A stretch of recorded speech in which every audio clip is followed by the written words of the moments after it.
Hey, it's Dana, the Decision Smith. How are you today?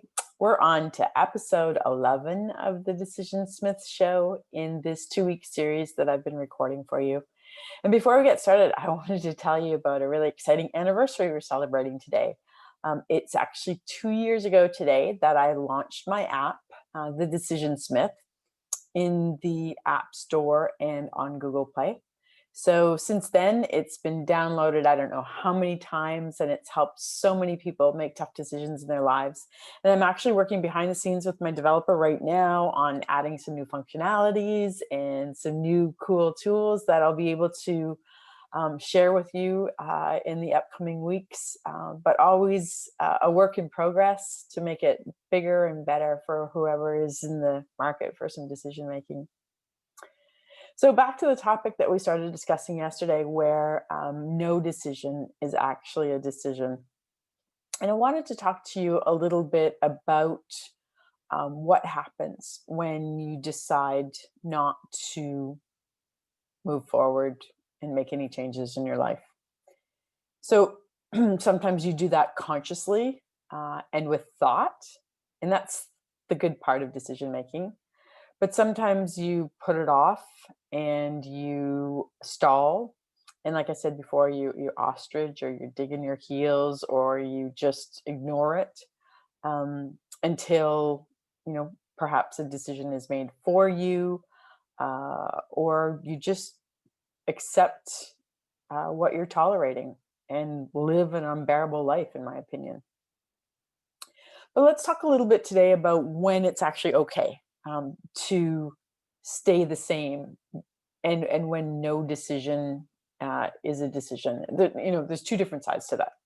So what I wanted to make sure that I impress upon you today is that, as we're talking about making a decision, one of the options that we always work through when I work with my clients is, looking at status quo, where you are today, what would happen if you stayed exactly where you are.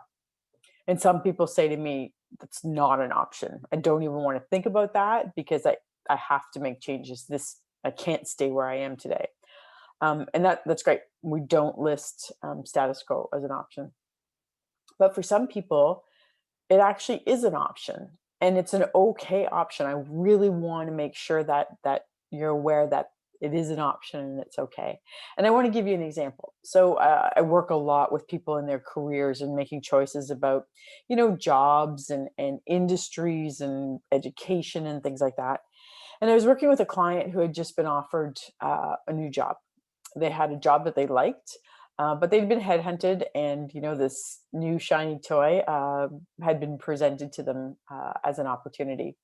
And at first glance, it looked like a fabulous way to move forward in their career.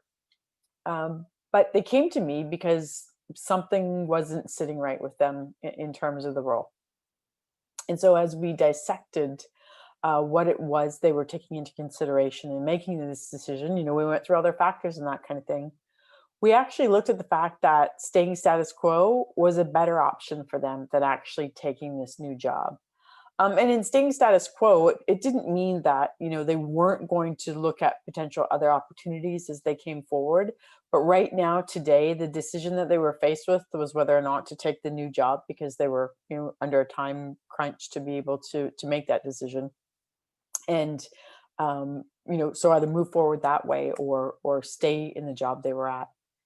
And they ultimately chose to stay in the job they were in because of going through, the Decision Smith system and really, really being able to understand what it is that's important to them in a job. And I don't really think they'd taken the time to actually, go through that step by step previously. And it actually made them appreciate their current job even more than they ever did. But it also opened their eyes to what kinds of jobs might be beneficial to them in taking their next step. So, as I work through this system with clients, we brainstorm all the opportunities that they have and all the options they can choose from. And once we've had that kind of blue sky opportunity, that's when we kind of shortlist and bring it back and look at what's feasible for their decision making process. So, I really want to make sure that you know that it's okay to stay the same as long as you've gone through the process and you know that you're accepting the good and the bad of your decision with that decision that you've made. All right, one more episode tomorrow, and we will see you then. Have a great day.